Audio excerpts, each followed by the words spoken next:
What is Azur Lane?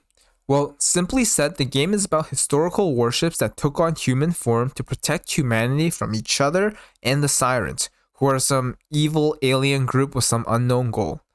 At first, it looks like a side-scrolling shoot-'em-up game like Toho, but it's actually much easier and much more forgiving. I mean, there's an autoplay setting, and the endgame of Azur Lane is literally setting up your fleet to auto-farm for you. Because of that, honestly, I'd say this game is more similar to Pokemon, where a lot of the fun lies in collecting new ships and team building instead. Which leads me to the gacha in the game. Azur Lane remains one of the most free-to-play friendly gacha games out there. The game has high rates and easily obtainable gacha currency, which is separate from the premium currency in the game.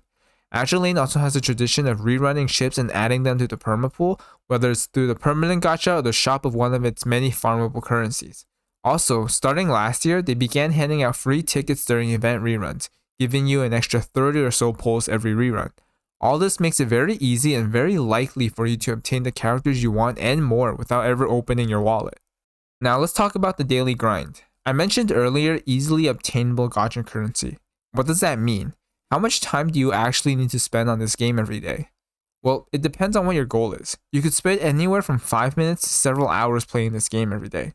Most of the limited resources in the game like oils and cubes are awarded from daily and weekly missions, which can be completed in just 5 to 10 minutes each day. So you could very easily just do that and be done with it. If you have more time, any additional time invested would be to burn oil or energy in either of the game's two modes to farm for additional resources used to level your characters.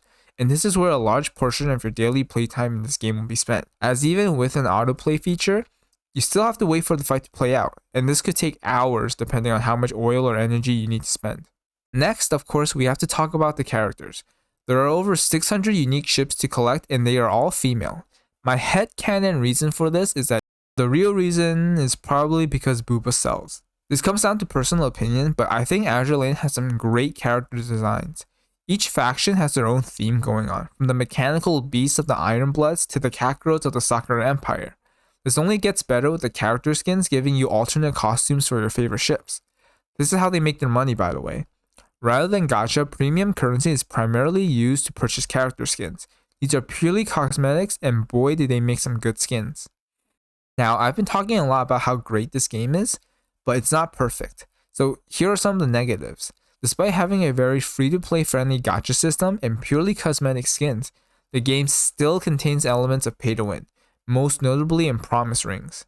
These are obtainable through purchase with premium currency only, and they allow you to marry a ship of your choice, providing them a small but still significant buff to all base stats through the power of love, meaning a ship with a promise ring will always be stronger than one without. The introduction of URs also brought a very noticeable power creep to the game. The few UR level ships are by far the strongest ships, and very few SRs are even capable of matching their power. Now, it's not like the game is difficult enough where you need to use UR ships. You could very well clear the entire game with your favorite waifu, but from a meta standpoint, it is a little worrisome when URs begin to invalidate 99% of the remaining roster of ships. And finally, there's the Meowficers. This game has several mechanics that enhance the overall power of your ships. Some are implemented well, others not so much. And Meowficers are by far the worst defender. These cute, cuddly cats are capable of granting very powerful bonuses to your ships in combat, but contrary to their appearance, the RNG on them is outright horrendous. Rolling a good cat is so hard that even most veteran players don't have one. What's baffling is that no other mechanic in the game is this bad when it comes to RNG. It's like the developers added the cats into the game and then just kind of forgot about it. There have been no updates to it either, and they probably want us to forget about it too. So, should you play Azur Lane?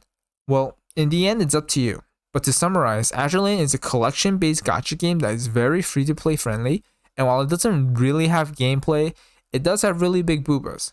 So if you want to build your own harem, enjoy collecting things, or just have too much free time on your hands, Azur Lane is the game for you.